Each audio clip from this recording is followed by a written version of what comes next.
할렐루야. 성령 충만하십시오. 아멘. 우리가 이 세상 이길 힘은 오직 성령의 충만함으로 하나님께서 이끄시는 삶을 살 때 이 세상을 이기리라 믿습니다. 우리 같이 주기도문송 하시면서 주님께 예배 드리겠습니다.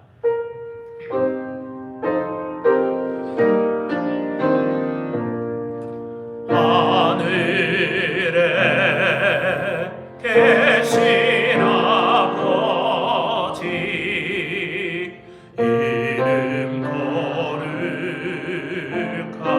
거룩하사 주님 나라 임하시고 뜻이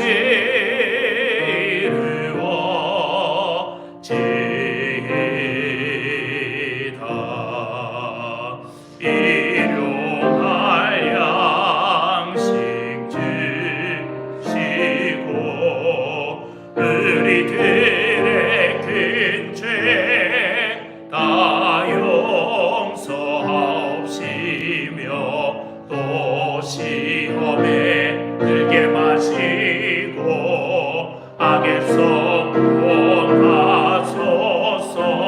대개 주의 나라 주의 권세 주의 영광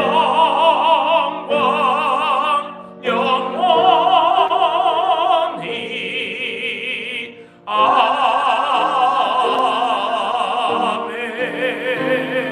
아멘. 이스라엘아 들으라. 우리 하나님 여호와는 오직 유일한 여호와이시니 너는 마음을 다하고 뜻을 다하고 힘을 다하여 내 하나님 여호와를 사랑하라. 하나님은 영이시니 예배하는 자가 신령과 진정으로 할지니라. 아멘. 같이 찬송가 27장 찬양드립니다.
그 영광 몸소 배울 때 내 기쁨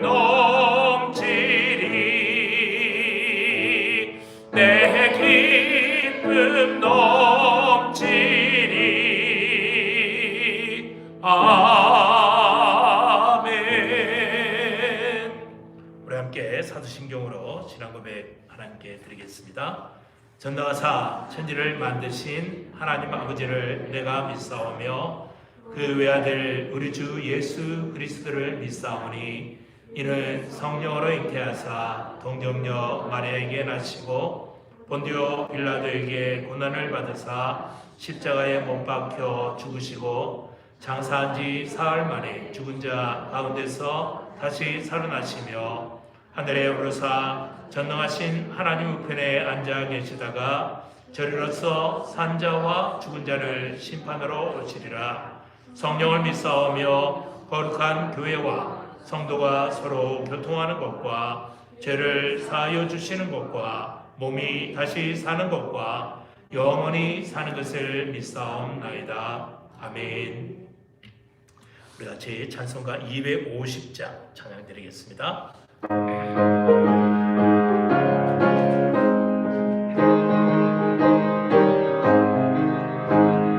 구주의 십자가 보혈로 죄 씻음 받기를 원하네. 내 죄를 씻으신 주 이름 찬송합시다. 찬송합시다.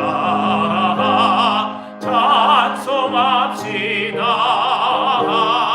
내 죄를 씻으신 주 이름 찬송합시다. 죄악을 속하여 주신 주 내 속에 들어와 계시네. 십자가 앞에서 주 이름 찬송합시다. 찬송합시다. 찬송합시다. 내 죄를 씻으신 주 이름 찬송합시다. 주 앞에 흐르는 생명수 날 씻어 정하게 하시네. 내 기쁨 정성을 다하여 찬송합시다. 찬송합시다. 찬송합시다. 내 죄를 씻으신 주 이름 찬송합시다. 내 주께 회개한 영혼이 생명수 가운데 젖었네. 그 먹고 순전한 주 이름 찬송합시다. 찬송합시다. 찬송합시다. 내 죄를 씻으신 주 이름 찬송합시다. 아멘. 이 시간 우리를 대표해서 장현희 집사님께서 예배를 위해서 기도해 주시겠습니다. 하나님의 영광을 아는 빛을 우리 마음에 비추사 이끌어주신 주님을 찬양합니다. 팬데믹 속에서도 붙들어주시고 보호하여 주심을 감사합니다. 한 주 동안 성도로서 바르지 못했던 삶을 용서하여 주시며 언행에서 주님을 기뻐해드리지 못한 부분들을 회개합니다. 아브라함이 여호와를 믿으니 여호와께서 이를 그의 의로 여기신과 같이 신실한 믿음의 성도가 되기를 간구합니다. 토요 새벽 기도회와 중보 기도회를 하나님의 말씀 때를 따라 돕는 은혜를 얻기 위하여 은혜 보좌 앞에 나갈 것이니라. 기도령을 부어주십시오. 주님의 사랑을 전하신 선교사님들께도 영육간의 강건하신가 유혹과 고난이 넘어뜨리지 않도록 보호해 주시기를 간구합니다. 아멘. 말씀 선포하실 담임 목사님께 성령의 충만함을 함께 하시며 영육간의 강건하심과 함께 하시며 하나님 이 말씀을 통해서 저희 마음에 비추심으로 한 주 동안도 주님을 찬양하기를 소원합니다. 아멘. 주 예수로 기도드렸습니다. 아멘.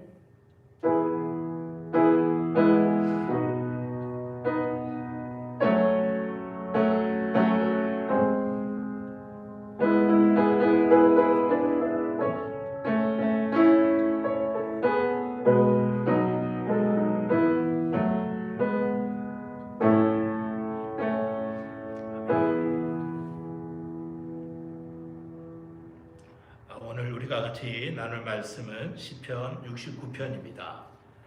69편 또한 굉장히 길어서 중요한 부분만 다 중요하지만 일부분만 발췌해서 기도하겠습니다. 허연홍 집사님께서 대표로 19절부터 마지막 36절까지 기도해 주시겠습니다. 오늘의 말씀 시편 69편 19절에서 36절입니다. 주께서 나의 비방과 수치와 능력을 아시나이다. 나의 대적자들이 다 주님 앞에 있나이다. 비방이 나의 마음을 상하게 하여 근심이 충만하니 불쌍히 여길 자를 바라나 없고 긍휼히 여길 자를 바라나 찾지 못하였나이다. 그들이 쓸개를 나의 음식물로 주며 목마를 땐 초를 마시게 하였사오니 그들의 밥상이 올무가 되게 하시며 그들의 평안이 덫이 되게 하소서. 그들의 눈이 어두워 보지 못하게 하시며 그들의 허리가 항상 떨리게 하소서. 주의 분노를 그들의 위에 부으시며 주의 맹렬하신 노가 그들에게 미치게 하소서. 그들의 거처가 황폐하게 하시며 그들의 장막에 사는 자가 없게 하소서. 무릇 그들이 주께서 치신 자를 핍박하며 주께서 상하게 하신 자의 슬픔을 말하였사오니 그들의 죄악에 죄악을 더하사 주의 공의에 들어오지 못하게 하소서. 그들을 생명책에서 지우사 의인들과 함께 기록되지 말게 하소서. 오직 나는 가난하고 슬프오니 하나님이여 주의 구원으로 나를 높이소서.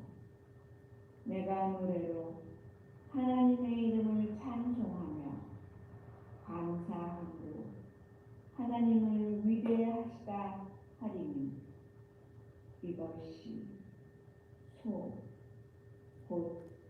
꿀과 굽이 있는 황소를 드림보다 여호와를 더욱 기쁘시게 함이 될 것이라.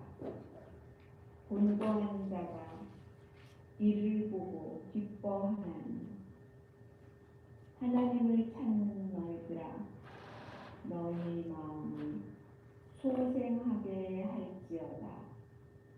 여호와는 궁핍한 자의 소리를 들으시며 자기로 말미암아 갇힌 자를 멸시하지 아니하시나니 천지가 그를 찬송할 것이요 바다와 그 중에 모든 생물도 그리할지로다.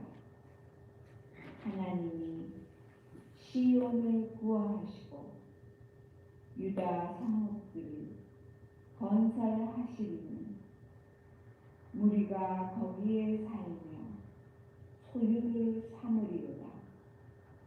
그의 종들의 후손은 또한 이를 상속하고 그의 이름을 사랑하는 자가 그 중에 살리로다. 아멘. 네, 감사합니다. 주님 앞에 귀한 예물을 드린 성도들 계십니다. 신혜성 집사님께서 주일원금 드리셨고 이지영 권사님 11조원금과 감사원금 드리셨습니다.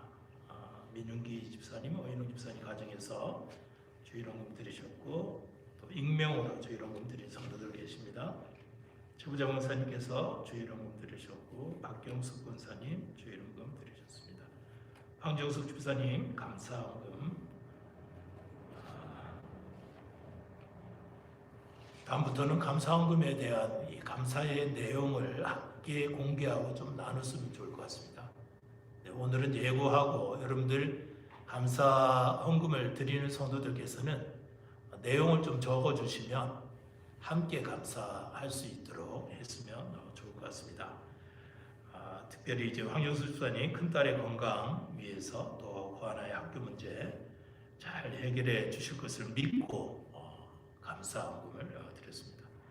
조영숙 권사님 가정에서 11조원금 드리셨고 손영숙 권사님 주일원금 또 익명으로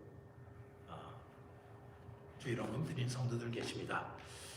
우리 같이 찬송 한 장 더 할까요? 내 맘의 소망, 내 맘의 주여 소망 되소서. 이 찬송은 우리 그리스도인들이 가장 많이 부르는 좋아하는 찬송이라고 합니다. 우리 교회에서는 많이 불려지지 않았는데 예전에 405장 나 같은 죄인 살리신 그 찬송과 더불어서 이 찬송도 많이 불린다고 합니다. 그만큼 가사가 우리에게 큰 은혜가 된다는 말씀이겠죠. 여러분들 같이 가사의 내용을 깊이 묵상하시면서 484장 같이 한번 찬송해 보겠습니다.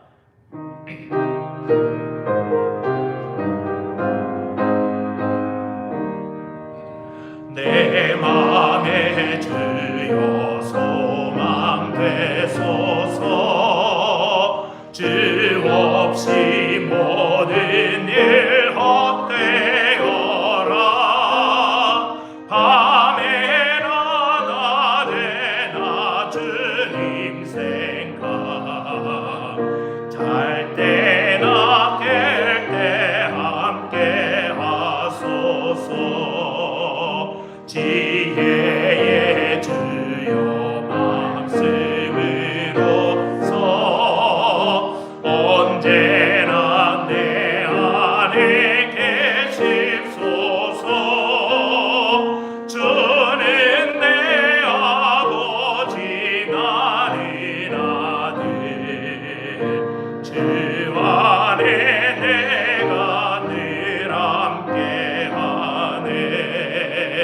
세상의 영광 나 안 보여도 언제나 주님은 나의 기억. 주님만 내 맘에 계시오니 영원한 주님 참 귀하셔라. 영원한 주님 내 승리의 주. 하늘의 기쁨을 주옵소서. 어떠한 고난이 닥쳐와도 만유의 주여 소망 되소서. 아멘. 다시 한번 기도하겠습니다. 하나님, 우리의 눈에 세상의 기쁨과 세상의 영광이 보이지 않아도 내 마음에 계시는 주님이 우리의 기쁨이요 우리의 소망이 되심을 믿습니다. 어떠한 일이 우리의 삶 속에 일어난다 할지라도 주님 붙들고 일어나게 하시고 낭망치 아니하는 믿음을 저희들에게 더하여 주십시오. 이 팬데믹 기간이 2년이라는 긴 시간 속에 흐르고 있습니다. 언제 끝날지 또 언제 그 길을 다 지나갈지 앞이 보이지 않는 깜깜한 터널 같은 이 시간들을 지나갑니다. 하나님, 우리 성도들 개개인 한 사람 한 사람을 일일이 붙들어 주시고 이 힘들고 어려움에 빠지지 않도록 특별히 지켜주시기를 간절히 소망합니다. 특별히 연로하신 우리의 성도들 많이 있습니다. 하나님께서 눈동자처럼 지켜주셔서 행여라도 건강으로 인하여 염려치 않도록 주께서 인도하시옵소서. 우리가 귀한 하나님의 말씀을 묵상합니다. 묵상하는 가운데 큰 하나님의 은혜가 우리 모두에게 임하게 하시고 행여라도 집에서 이 온라인으로 예배하는 성도들에게도 동일한 은혜로 축복하여 주시옵소서. 예수님 이름으로 기도드립니다. 아멘. 시편 69편은 굉장히 길은 그런 시편입니다. 다 읽으면 시간이 많이 걸릴 것 같아서 좀 줄였습니다. 그런데 앞에 읽지 않는 부분을 중심으로 해서 우리가 함께 말씀을 나누도록 하겠습니다. 앞에 있는 부분이 굉장히 중요한 부분들이고요. 그리고 항상 여러분들에게 말씀을 드리지만 이렇게 조금 길은 그러한 성경들은 다음에는 뭘 할 거다, 어떤 말씀을 전할 거다라는 것을 이미 다 밝혀서 알으니까 미리 읽어서 한번 오시면 여러분들이 받은 은혜와 또 제가 받은 은혜가 어떻게 함께 일치가 되는지 또 모르던 부분은 어떻게 알 수 있을지 함께 나누면 더 풍성한 은혜가 될 줄 생각이 됩니다. 우리 이재용 권사님을 위해서 여러 성도들이 기도 참 많이 해주셨는데 그래도 건강함을 회복하셔서 예배에 참석하셨습니다. 하나님께서 더 강건하게 붙들어 주실 줄 믿습니다. 여러분들 혹시 여러분들 가운데서도 어려움을 당하거나 힘든 그러한 성도들께서도 그 어려움 속에서 낙심하지 마시고 그 어려움 가운데 나를 향해서 기도하는 성도들이 있구나라는 믿음과 하나님께서 나와 함께 하신다라는 그러한 믿음으로 찬송의 자리, 기쁨의 자리로 나아가는 그런 계기가 되기를 바랍니다. 여기 시편 69편에 보면 특별히 그 위에 표제어가 있죠. 다윗이 지은 시인데 소사님에 맞춘 노래다. 이 소사님이라는 단어를 여러분들이 알으셔야 됩니다. 소사님이라는 그러한 뜻은 백합화라는 그러한 뜻입니다. 그러니까는 이 시편 69편을 노래할 때는 어떤 마음으로 노래를 하라라는 그러한 길이죠. 그러한 지시, 그러한 상황이죠. 그런데 소사님에 맞춘 그러한 노래다, 백합화에 맞추었다라는 그러한 의미인데 이 백합화라는 것은 어떤 꽃말이 있고 또 어떤 행사 때 많이 쓰이냐면은 결혼 예식 때 많이 쓰입니다. 그리고 또 꽃말은 기쁨, 행복 뭐 이런 꽃말들이 있지 않습니까? 이 시편 69편을 찬송할 때는 기쁜 마음으로 행복한 마음으로 노래를 하라 라는 게 소사님에 맞춘 노래다 라는 그러한 의미입니다. 그런데 여러분들 시편 69편을 1절부터 36절까지 쭉 읽어보면 이거는 도저히 기뻐할래야 기뻐할 수 없는 내용들로 가득 차 있고 이게 어떻게 노래가 되나, 이런 상황에서 어떻게 기쁨이 되나 라는 이런 의문들이 굉장히 많이 있으리라고 이렇게 생각이 됩니다. 그런데 이스라엘 민족들은 요 69편을 결혼식 때 축가로 이렇게 또 불렀다는 거죠. 결혼식 때 우리들은 보통 평탄한 길만 있기를, 그래도 축복하고 행복하고 기쁜 일만 있기를 빌지 않습니까? 우리의 문화권은. 근데 이스라엘 문화권은 좀 우리와 다른가 봅니다. 너희들이 살면서 힘들고 고통이 오고 어려울 때가 올 텐데 그때도 그것을 이겨낼 수 있는 방법은 하나님만 붙들고 그 어려움을 이겨내라 하는 게 이제 이스라엘 문화권의 그 결혼 풍속인 것 같습니다. 그러니까 우리들과 굉장히 많이 다르죠. 우리도 분명히 축복을 빌었는데 어려움을 만날 수가 있다는 거죠. 또 어려움을 당하면서 살 수도 있다는 거죠. 여러분들이 결혼 생활을 하셨는데 참 좋을 때는 반짝이죠. 이제 나머지는 저희 집 사람이 정으로 살아간다. 그런데 저는 그것도 맞는가 이렇게 퀘션이 들기도 하는데 그렇습니다. 싸우는 일들이 더 많고 어려운 일들이 더 많고 부부가 지혜를 맞대서 그 어려움을 이겨내야 되는 그런 때가 더 많지 않습니까? 그런 의미에서 보면 이 69편에 있는 말씀이 굉장히 우리들의 마음에 와닿는 것 같습니다. 그럴 때에라도 너희들과 함께 하시는 하나님을 바라봐라. 하나님을 붙들고 그 어려움을 이겨내라. 이게 이스라엘 민족 어른들이 느꼈던, 삶에서 경험했던 그 하나님에 대한 그러한 축복을 자녀들에게 그렇게 하는 거죠. 우리들도 마찬가지입니다. 69편에서 사실 어떤 큰 은혜를 누린다 하는 그 은혜의 부분은 아무리 절박하고 힘든 상황이 우리들에게 찾아온다 할지라도 우리는 그 상황 속에서 감사를 잃지 아니하고 또 찬송을 잃지 아니하고 다윗과 같이 하나님을 붙들고 일어나는 이러한 은혜가 69편에 담겨 있다는 겁니다. 시편 69편은 특별히 시편 22편과 더불어서 신약 성경에서 가장 많이 인용한 그러한 성경입니다. 그만큼 예수님께서도 69편을 즐겨 사용하셨고 또 사도 바울도 성도들에게 이 69편을 인용하면서 또 교훈을 주기도 하고 또 예수님의 제자들도 시편 69편을 인용해서 예수님의 그 상황을 얘기한 그러한 부분들도 있습니다. 가장 많이 신약 성경에서 69편이 인용이 되었다라는 그러한 것을 생각을 하면 될 겁니다. 그래서 우리가 살아가면서 어려움들을 많이 만나게 되는데 그 어려움들이 나의 잘못으로 인한 어려움 같으면 우리들은 묵묵히 참고 그 어려움을 이겨낼 수 있습니다. 그런데 애매하게 찾아오는 어려움, 내가 알지 못하는 그러한 어려움들은 내가 준비되지 못한 상황에서 당하는 그러한 어려움들은 이겨내기가 참 힘들다는 거죠.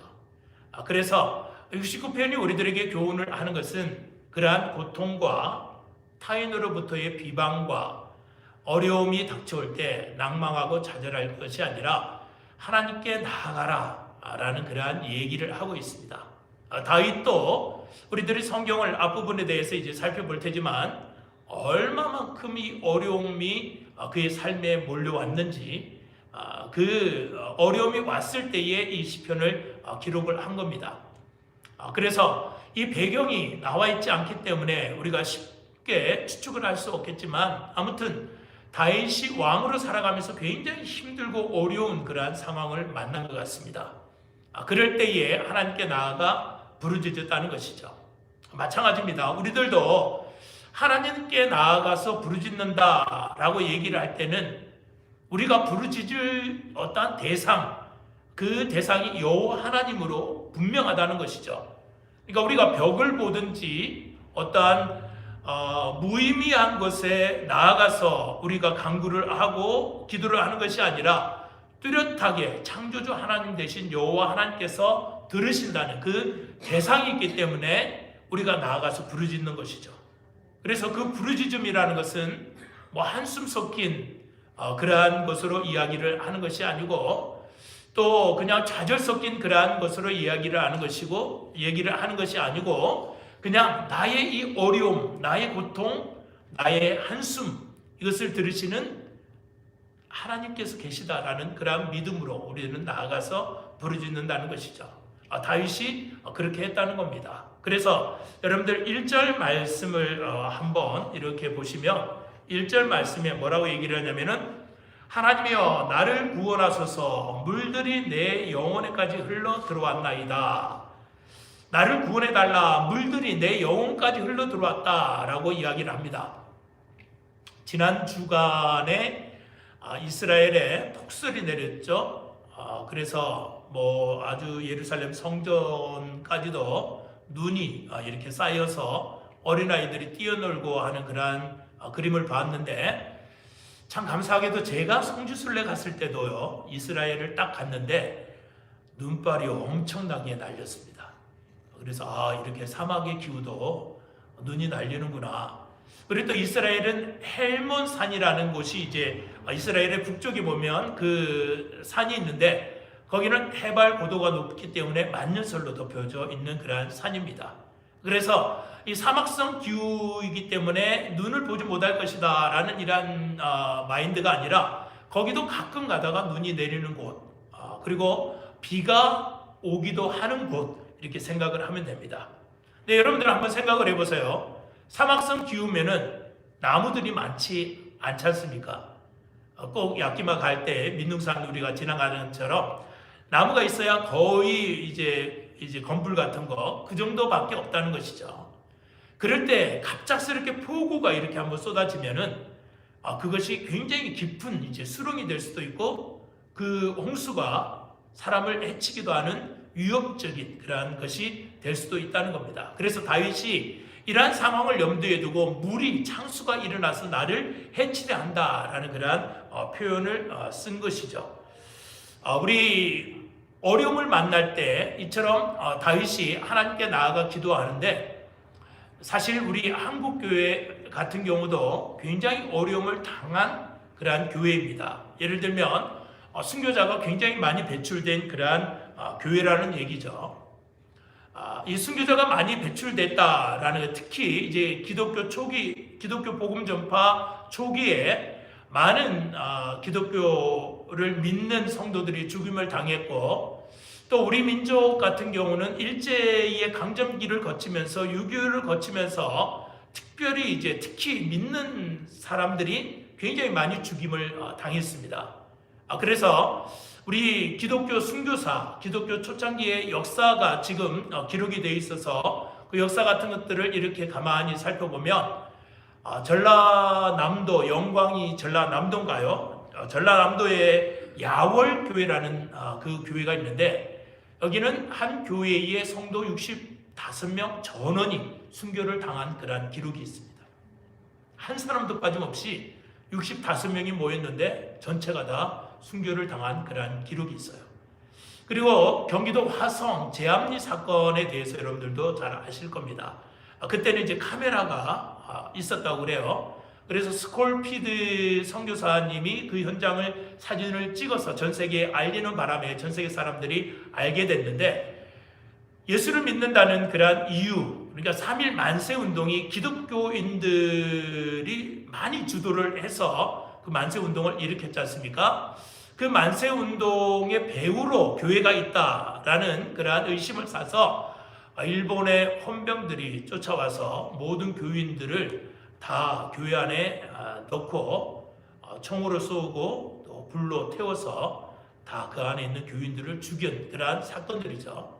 이처럼 기독교의 초창기에 이런 어려움들을 우리 한국 교회가 굉장히 많이 겪었습니다. 그런데 문제는 뭐냐면, 이처럼 예수를 믿을 때나 믿는 사람이거나 아니면 주변에서 예수를 믿는 사람들을 바라볼 때에 만약에 그런 일을 당했다 그러면은 어떻게 할 것이냐는 것이죠.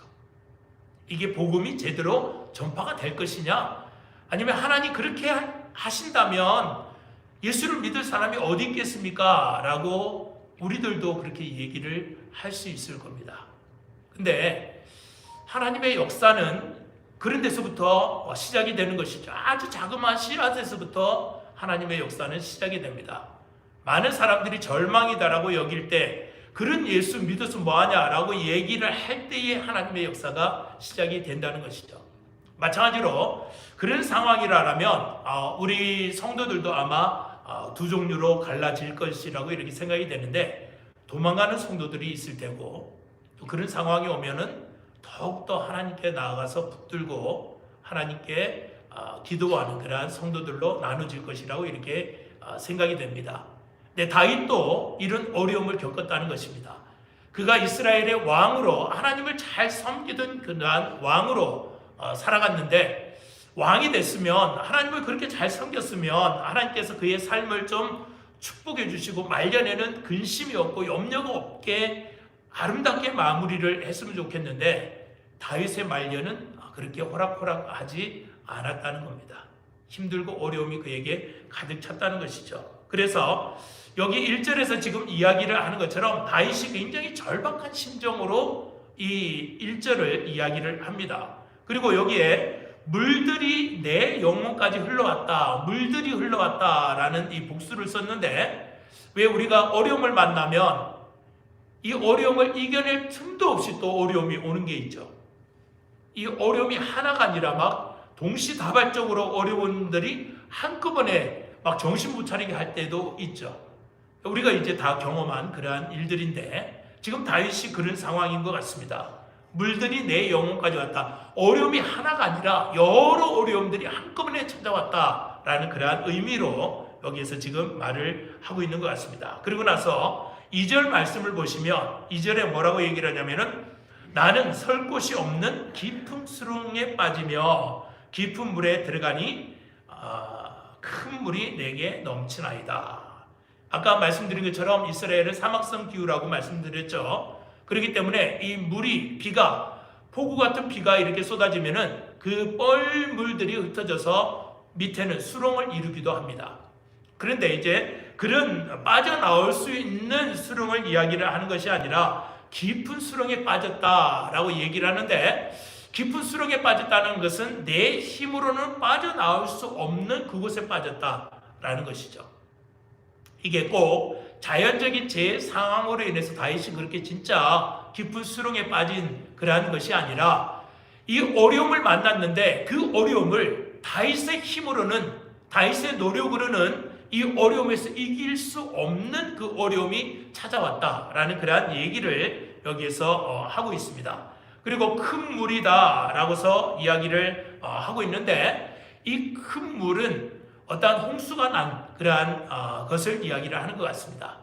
여러분들 몇 년 전에 동일본 대지진 때 쓰나미가 몰려와서 굉장히 많은 피해를 당했지 않습니까? 그거 보면 지금도 유튜브 상을 보면 당시의 상황을 촬영한 것들이 이렇게 가끔 나오기도 하는데, 보면은 너무 엄청나죠. 어마어마하죠. 물이 그렇게 위험하고 그렇게 두렵구나라는 것을 알 텐데, 다윗이 이 두렵고 어려운 그러한 상황들을 홍수가 난 것에 비유를 한 것을 보면 굉장히 힘든 상황이 다윗에 찾아왔다는 겁니다. 그리고 나서 이제 3절을 보시면, 이런 상황이 찾아왔을 때 다윗이 내가 부르짖음으로 피곤하여 나의 목이 마르며 나의 하나님을 바라서 나의 눈이 새하였나이다.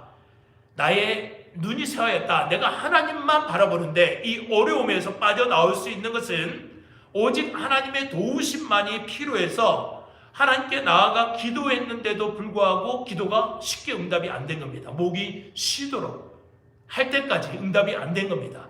하나님만 바라보고 있는데 하나님께서 그래 내가 여기 있다고 해서 갑자기 등장하시고 나타나신 것이 아니라 내 눈이 마르도록 하나님이 언제 오실까? 하나님이 언제 도우실까? 기다리고 기다렸지만 우리나라 말로 그런 말이 있지 않습니까? 눈이 빠지도록 눈이 빠지도록 기다렸다. 그런 이제 표현을 쓰는데, 여기 지금 다윗이 그런 얘기를 하는 겁니다. 눈이 빠지게 하나님을 쳐다봤는데도 불구하고 하나님을 바라봤는데도 하나님께서 도움이 없으셨다라는 그 얘기를 여기 3절에서 하고 있습니다. 그러니까는 죽기 직전이라는 얘기죠. 그런 상황에서 다윗은 하나님께 기도했는데 한두 마디 기도한 것으로 끝난 게 아니라 목이 쉴 정도로 기도했고, 그런 상황에서 바라볼 것은 하나님이어서 하나님을 바라봤는데도 눈이 빠지게 기다리도록 하나님은 응답지 않으셨다는 것을 이야기를 하고 있습니다.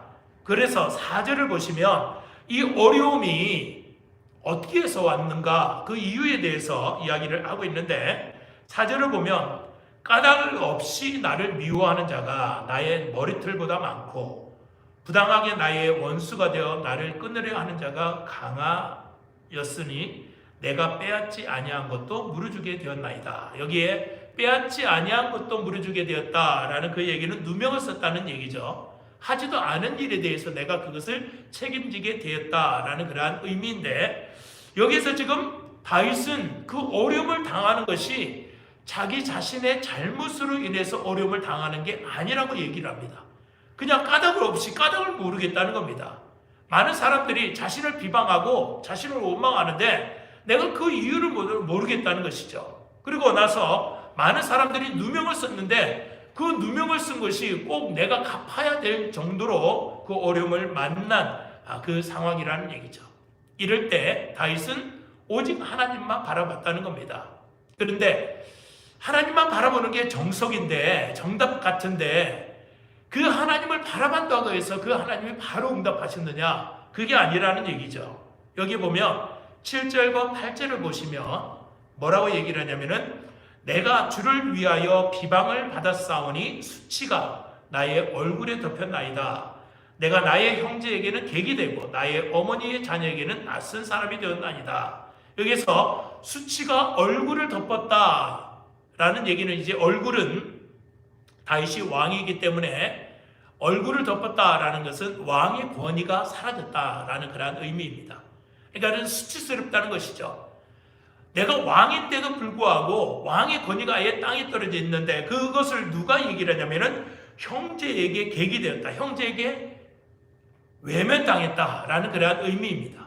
그리고 여기에서 어머니의 자녀들에게 낯선 사람이 되었다. 어머니의 자녀들, 가족들까지도 배척을 당했다라는 그러한 얘기를 하고 있습니다. 그리고 나서 이제 9절에 이야기하기를 뭐라고 얘기를 하냐면은 주의 집을 위하는 열성이 나를 삼키고 주를 비방하는 비방이 내게 미쳤나이다 라고 이야기를 하는데, 아까 말씀드린 것처럼 이렇게 힘들고 어려운 상황이 되면 우리는 주님께 기도를 하죠.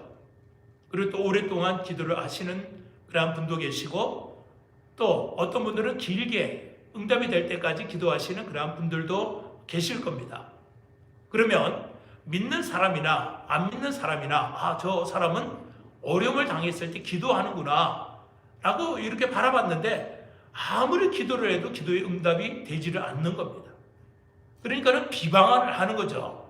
네가 믿는 하나님이 그럴 때 너를 도와준다고 하지 않았느냐? 그런데 그 하나님이 어디 있느냐라고 비방을 하더라는 겁니다. 그럴 때 이제 우리 성도들이 이제 속된 말로 얘기를 하면 돌아버린다라고 얘기를 하지 않습니까?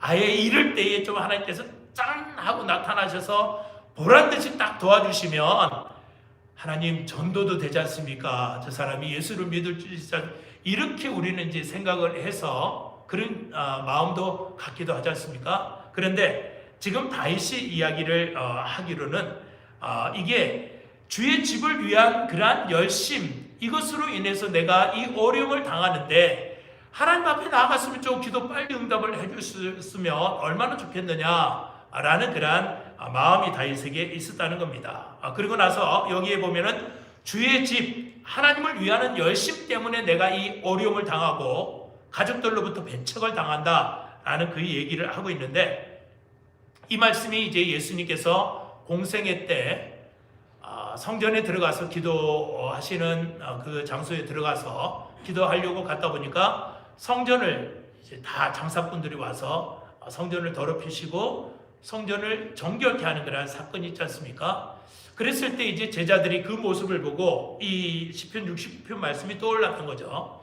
다윗이 주의 집을 위한 열심이 있어서 핍박을 당한 것처럼 예수님께서도 주의 전을 위한 열심이 있어서 핍박을 당한다라는 그 얘기를 하고 있는데, 이 말씀이 이제 그때 이렇게 사용됩니다. 제자들이 이 말씀을 인용을 한 거죠. 그런데 여러분들, 다윗에게 있었던 주님의 전을 위한 열심 한번 생각을 해보십시오. 다윗은 평생을 이 성전 건축이라는 이 비전에 아주 꽂혔던 그런 사람입니다. 그러니까는 어떤 일을 만나고 어떤 힘든 일을 만나도 내가 성전을 건축하겠다라는 이런 마음으로 살았는데, 결국은 다윗 때의 성전을 건축하지 못한다라는 하나님의 그 응답이 온 거죠. 나단 선지자를 통해서 다윗은 성전을 건축을 못하지만 그 아들 때에는 성전을 건축할 수 있다. 이게 이제 다윗이 하나님을 향한 열심입니다. 그런데 여러분들 한번 보세요. 다윗이 성전 건축을 하기 위해서 모든 재물들, 모든 준비물들을 다 모아둡니다. 솔로몬은 그냥 이름만 내걸은 거고 영광만 취한 그런 경우인데, 하다못해 어느 정도냐면요, 여러분들이 성경을 읽어보면 이제 다윗이 왕이니까 외국에서 사신들이 오면서 보물 같은 거 이렇게 가져올 거 아닙니까? 그럴 때 다윗은 그것을 성전 건축을 위한 것으로 준비를 해놓습니다. 그리고 다른 나라를 침략해서 탈취한 그러한 물건들 있죠. 그런 것 또한 다윗은 성전 건축을 위해서 쌓아놓습니다. 그리고 또 주변에 있는 사람들이 공물을 바칠 때 또한 신하들이 무엇을 가져올 때 다윗은 자신을 위해서 쓴 것이 없이 모든 것들을 다 성전 건축을 위해서 놨다. 이것도 저것도. 그래서 다윗이 그것 또한 하나님께 드렸더라라는 이러한 표현이 성경에 굉장히 많이 나옵니다. 이게 다윗이 성전 건축을 위한 하나님의 집을 위한 열심으로 나타나는데 가족들이 이러한 다윗의 모습을 보고 아마 좀 무언가 우리를 도왔으면 하는 이런 마음인데 다윗이 가족들을 돌보지 않았던 것 같습니다. 그래서 아마 가족들로부터 다윗이 어려움을 당했을 때 배척을 당한 것 같습니다. 이게 성경에는 나오지 않지만 가족들 또한 다윗에게 등을 돌렸다라는 것은 다윗이 모든 재물들을 성전 건축을 위해서만 다 하나님께 드리는 바람에 가족들이 힘들고 어려울 때는 돌아보지 않았다는 것이죠. 그러다 보니까 다윗이 어려울 때 가족들 또한 다윗을 돌아보지 않았지 않느냐라는 이런 생각은 우리들이 할 수가 있습니다. 왜냐하면 그래도 자기 식구가 왕인데, 한 나라의 왕인데 가족들이 어렵고 힘들면 좀 물질적으로 돕든지 아니면 다른 경제적으로 펴올 수 있게끔 길을 열어주든지 해야 되는데 다윗은 그것보다도 하나님을 향한 열심이 더 컸다라고서 이야기를 하고 있습니다. 그래서 여기 10절과 11절에 보시면 이제 다윗이 하는 얘기가 뭐라고 얘기를 하냐면은 내가 곡하고 금식하였더니 그것이 도리어 나의 욕이 되었으며 내가 굵은 배로 내 옷을 삼았더니 내가 그들의 말거리가 되었다. 아까 말씀드렸죠. 내가 곡하고 금식하였다. 다윗이 어려움을 만났을 때 하나님께 나아가 기도하는데 어느 정도까지 기도를 했냐면은 아예 곡식을 끊고서 죽으면 죽겠다라는 그러한 심정으로 하나님께 기도를 했다는 거죠. 이제 금식 기도를 했다는 거죠. 그만큼 간절히 하나님을 찾았다는 겁니다. 그런데도 불구하고 그것이 도리어 나의 욕이 되었다. 많은 사람들이 욕하고 있다는 겁니다. 네가 그래도 그래봤자 하나님은 너를 쳐다보지 않을 거야 하는 그러한 욕거리로 돌아왔다는 거죠. 그리고 나서 내가 굵은 배로 내 옷을 삼았더니 아예 그냥 내가 죽겠다라고 들어놓았는데도 불구하고 그들의 말거리가 되었다는 겁니다. 이제 하나님께서 다윗은 버렸다라는 이러한 말거리인 것 같습니다. 그런 걸로 우리들이 추측은 할 수 있는데 하나님께서 저 사람을 저주했기 때문에 저렇게 어려움을 당한다라는 이러한 말거리가 되었다는 것이죠. 우리나라 초대교회 아까 말씀드렸는데 우리나라 초대교회에도 이런 어려움들이 참 많이 왔습니다. 세상으로부터 말거리가 된 그런 경우가 참 많이 있습니다. 예수 믿는 것들 아니면 예수쟁이들이라는 이러한 얘기 많이 들었죠. 예수를 믿는 것들은 다 쌍놈으로 취급받는, 조상들을 모시지도 않고 제사도 지내지 않는다는 그런 얘기도 많이 들었죠. 또 예수 믿는 것들은 다 교회만 생각하지 형제들은 돌아보지 않는다, 이런 이 말거리도 우리들이 많이 들은 거죠. 이게 이제 우리나라 초대교회 성도들이 들었던 그러한 부분들입니다. 혹시라도 우리들 가운데도 그런 얘기를 듣는 그러한 성도들도 있으리라고 이렇게 생각이 됩니다. 그런데 여기 우리들이 하나 생각을 할 수 있는 것은 무엇이냐면은 다윗처럼 우리 힘들고 어려운 가운데 있는 그러한 성도들, 다시 말씀드리면 정말 예수가 그 마음을 지배하는 그러한 성도들은 아무리 세상의 말거리나 어려움이 찾아온다 할지라도 결코 그 어려움 앞에 무너지지 않는 그러한 사람들이라는 겁니다. 그래서 여러분들 초대교회, 우리 기독교 역사에서 초대교회를 살펴보면 초대교회 중에서 특별히 이제 4대 교회라는 게 있습니다. 요한계시록 3장에 이런 초창기에 7교회가 쭉 나오지 않습니까? 그때 이제 주님께서 그 교회들을 책망하기도 하고 또 칭찬하기도 하는 그러한 장면들이 있는데 이 4대 교회 같은 경우는 어떤 경우냐면은 살았다 하는 이름을 가졌지만 죽은 그러한 교회다라고 이야기를 합니다. 살아는 있지만 죽은 그러한 교회다라고 이야기를 하면서 그 뒤에 하나를 덧붙이면서 칭찬을 하시는데 무엇이라고 칭찬하냐면은 그러나 옷을 더럽히지 않는 성도들이 있다라는 그 얘기를 합니다. 그러니까 교회가 교회되지 못하고 어려움을 만났을 때 살아있지만 죽은 그러한 성도들로 가득 찼는데 그 가운데서 옷을 더럽히지 않는 성도들로 인해서 사도교회는 일어납니다. 우리나라도 초창기 기독교 역사를 이렇게 살펴보면 특별히 어떤 교회냐면 강경성결교회의 이 초창기에 굉장히 아주 우리가 눈여겨볼 만한 그러한 일이 일어났었는데 일제강점기가 이제 후반으로 지나가면서 신사참배를 강요를 했습니다. 그리고 또 주기철 목사님 같은 경우는 신사참배에 극렬하게 이제 반대를 하시다가 순교를 하셨지만 대부분의 교회들은 신사를 참배했습니다. 그것은 하나의 예를 갖추는 것이다. 우리 우상에게 경배하는 게 아니다라는 그러한 교단의 법이 통과가 돼서 교회적으로도 교단적으로도 다 신사의 참배를 하게 됐습니다. 근데 이제 우리들이 어린 시절 초등학교 다니던 시절을 생각하면 꼭 조회 같은 것을 전교생이 나와서 조회를 했잖아요. 운동장에서. 그때 이 일제강점기 때는 조회 시간이 신사에 참배하는 시간이었습니다. 그래서 동쪽을 향해서 참배하는 시간 이렇게 줬다는 거죠. 그런데 여기 초등학교 다니는 이 초등학생들이 일제 강점기 때 신사에 참배하라고 했는데도 불구하고 이 초등학생들이 극렬하게 거부를 했다는 겁니다. 이게 강경성결교회에서 일어났던 그러한 일입니다.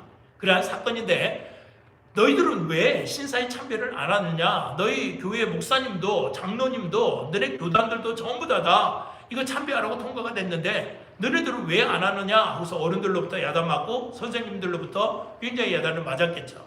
그런데 이 초등학생 대표가 나가서 하는 소리가 무엇이라고 얘기를 하냐면은 우리는 교회에서 그렇게 배우지 않았다. 주일학교 선생님들이 우리를 그렇게 가르치지 않았다. 신사에 참배하는 것은 우상 앞에 절하는 것이다. 라고 배웠다는 겁니다. 그러니까는 교회가 이처럼 살았지만 죽은 그런 모습은 갖춰 있지만 그 가운데 더럽히지 아니한 옷을 더럽히지 아니한 성도들이 있는데 강경성결교회에 옷을 더럽히지 않는 성도들은 초등학교 성도들이었다는 것이죠. 그래서 아무리 어려움이 온다 할지라도 그 어려움을 이겨냈다는 겁니다. 그리고 또 초대교회 7교회 중에 필라델피아 그런 교회가 있지 않습니까? 그 교회가 있는데 이 교회는 이제 칭찬이 있는 그런 교회입니다. 칭찬이 있는 교회인데 어떤 칭찬을 했냐면은 너희들이 적은 믿음을 가지고도 이 어려움을 이겼다라는 그 얘기를 합니다. 그러니까 믿음이 아주 커가지고 다른 사람들이 다 그냥 존경하고 바라보는 그러한 믿음이 있는 성도들이 이 어려움을 견뎌낸 것이 아니라 믿음이 저 사람은 전혀 없다라고 생각하는 적은 믿음을 가지고 이 어려움을 이겨냈다라고서 주님께서 칭찬하는 그러한 장면이 있습니다. 그러니까 우리들이 이러한 부분들을 살펴볼 때에 무엇이냐면은 어떤 상황, 어떤 힘든 일들이 그들 앞에 닥친다 할지라도 그들은 그 상황에 지배되지 아니하고 그 상황으로 낙심치 아니하고 그 상황 속에서 오직 주님만 바라보는 그러한 믿음이 있었기 때문에 어려움을 이겨냈다는 것이죠. 요셉도 마찬가지입니다. 요셉도 만약에 그 절망적인 상황에서 노예로 종으로 팔린 그 절망적인 상황에서 자신의 신세만 한탄하고 있었다면 오늘날의 요셉은 없었겠죠. 그러나 요셉은 그 상황을 바라보지 아니하고 그 상황 속에서 자기와 함께하는 주님을 바라봤다는 겁니다. 여러분들이 시편 23편을 하시면서 특별히 푸른 초장 신의 물가로 인도하신다라는 그러한 표현을 쓰는데 우리 성도들이 거기에 초점이 가면 안 된다고 말씀을 드렸죠. 주께서 나와 함께 하신다라는 이곳에 초점을 맞추라고 말씀을 드렸죠. 마찬가지로 어려운 상황이 우리들에게 닥쳐올 때는요, 그 상황에 우리들의 시각이 갈 것이 아니라 나와 함께 하시는 주님께 우리들의 초점이 가야 된다는 것이죠. 다윗이 지금 그렇게 해서 이 어려움을 이겨내는데 19절을 보시면 19절에 뭐라고 얘기를 하냐면은 주께서 나의 비방과 수치와 능력을 아시나이다. 나의 대적자들이 다 주님 앞에 있나이다. 그러니까는 주께서 아십니다라는 이 믿음을 가지고 있었다는 겁니다. 우리들이 이제 그런 상황을 닥치다 보면 어떤 말로 다른 사람들 앞에 뭐 하다못해 변명을 한다든지 아니면 설득을 시킨다든지 이렇게 해서 그 어려움을 우리는 이겨내지 않습니다.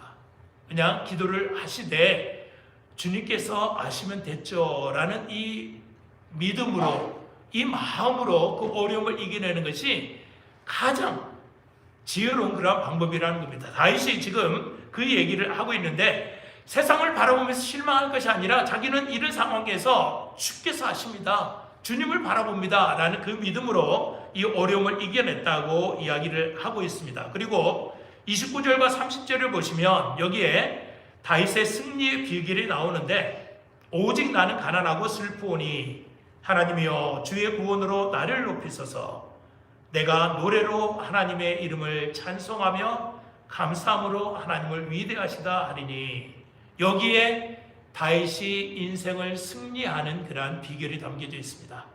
찬송하고 감사하는 다윗의 모습을 볼 수가 있습니다.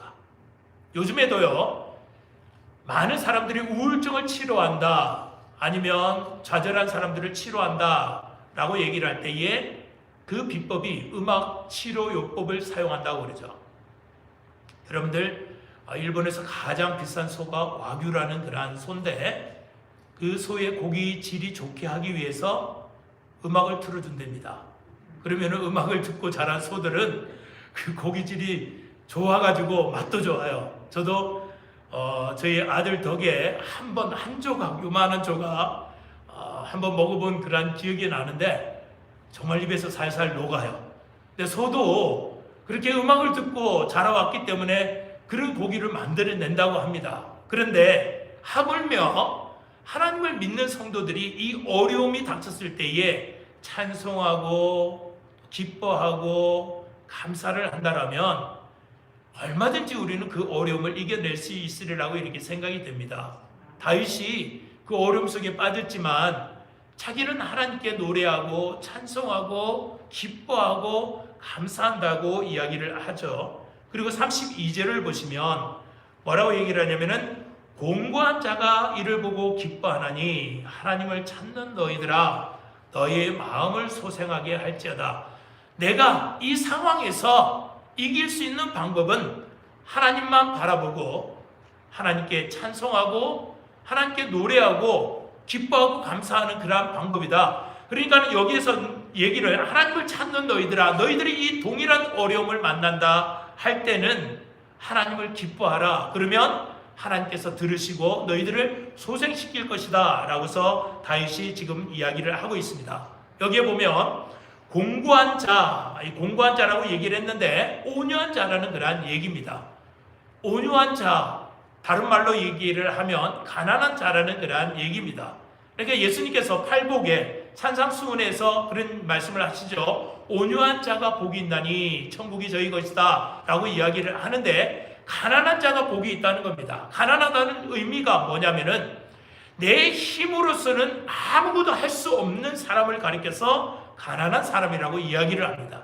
그러니까는 내 힘으로 아무것도 할 수 없기 때문에 누구만 바라보냐면은 오직 하나님만 바라보는 자, 그런 사람이 복이 있다는 겁니다.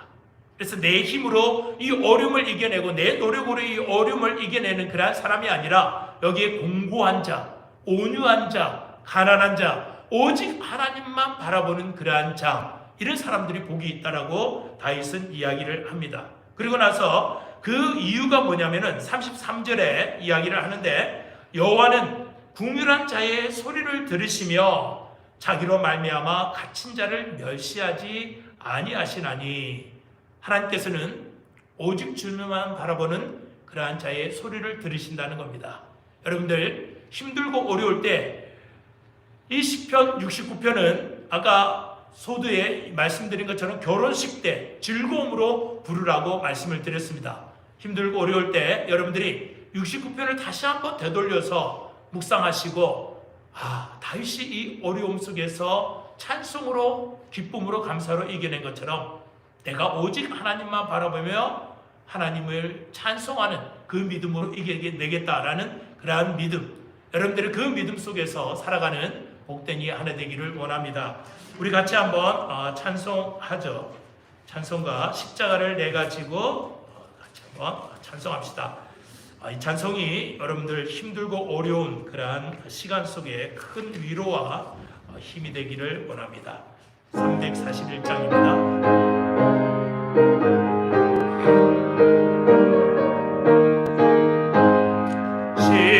십자가를 내가 지고 주를 따라갑니다.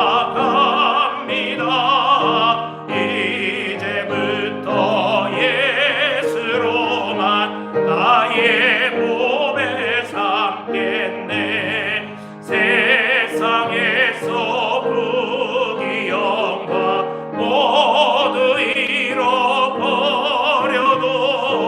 주의 평안 내가 받고 영생 복을 받겠네.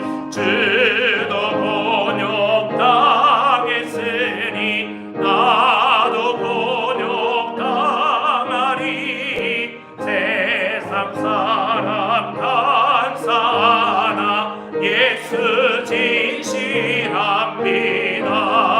예수 나를 사랑하사 빛난 얼굴 보이면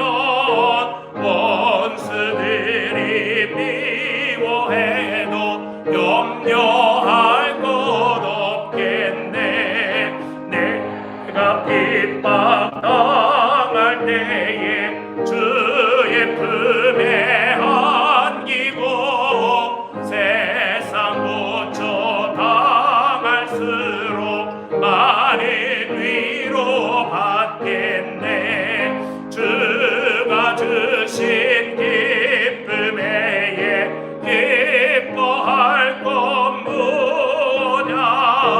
주가 나를 사랑하니 기뻐할 것뿐일세. 아멘. 광고를 드린 것처럼 토요 새벽 예배가 팬데믹으로 인해서 멈췄었는데 2월 한 달 우리가 계속 이 상황을 마취하면서 3월부터는 다시 시작하겠습니다. 그래서 토요일 날 6시 30분에 나왔는데 그냥 말씀은 간단하게 한 1, 2분 정도 묵상하고 여러분들이 기도의 제목들이 있으시면 토요 새벽 예배 때 가지고 나오셔서 함께 중보기도하는 식으로 진행하도록 하겠습니다. 많이 기도해 주시기를 바라고요. 그 다음에 이제 세금 보고 시즌이 됐는데 교회에다가 헌금하신 그러한 성도들은 다 텍스 공제가 되니까 여러분들이 신청을 해 주십시오. 그러면 여러분들에게 세금 보고용으로 별도로 헌금 내역을 이렇게 드리겠습니다. 많은 분들이 몰라서 안 하시는 그런 분도 계시는데 다 이거는 법적으로 공제가 되는 거니 여러분들이 많이 사용하시기를 바랍니다. 내일은 한국의 민속의 날이죠. 명절이죠. 신정도 우리는 이민자의 생활이라 제대로 못 셌고 또 구정도 이게 있는 건지 없는 건지도 모르겠고 그렇지만 오늘 황 집사님 떡국 준비하셨나요? 네, 여러분들 가지 마시고 떡국 그리고 교회에서라도 같이 떡국이라도 좀 나누고 교제했으면 좋겠습니다.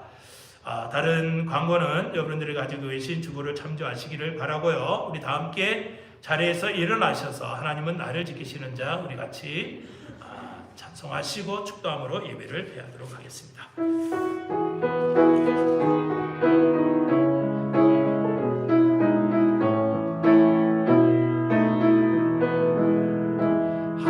하나님은 나를 지키시는 자 나의 우편에 그를 되시니 낮의 해와 밤의 달도 나를 해치 못하리. 하나님은 나를 지키시는 자, 나의 환난을 명쾌하시니 그가 나를 지키시리라. 나의 주님을 지키시리라. 눈을 들어 산을 보아라. 나의 도움 어디서 오나. 천지 지으신 나를 만드신 여호와께로다. 하나님 아버지, 그렇습니다. 오직 우리의 도움은 천지를 지으신 여호와께로부터 임을 우리가 고백합니다. 우리에게 세상을 넉넉하게 이길 수 있는 이 믿음을 허락하여 주십시오. 그래서 찬송하게 하시고 감사하게 하시고 기쁨이 그 고통 속에서 흘러나오게 하십시오. 그래서 모든 성도들이 하나님께서 하신 일이라 고백할 수 있도록 하시고, 또 하나님께서 우리 모든 성도들의 삶 속에서 친히 일하시고 역사하셔서 넉넉하게 이 겪고 있는 어려움에서 이겨낼 수 있도록 축복하시기를 원합니다. 성령께서 각 사람 마음 충만하게 역사하시고, 오직 우리는 할 수 없사오니 성령께서 행하시고 일으키시고 능력으로 베푸시기를 간절히 소망합니다. 지금은 우리 주 예수 그리스도의 한량없는 은혜와 하나님 아버지의 신실하신 사랑하심과 성령님의 인도하심과 교통하심이 오늘도 주 앞에 나와 예배하며 또한 각 가정에서 예배의 단을 쌓는 성도들의 머리 위에 지금부터 영원토록 함께 하시기를 간절히 축원하옵나이다. 아멘.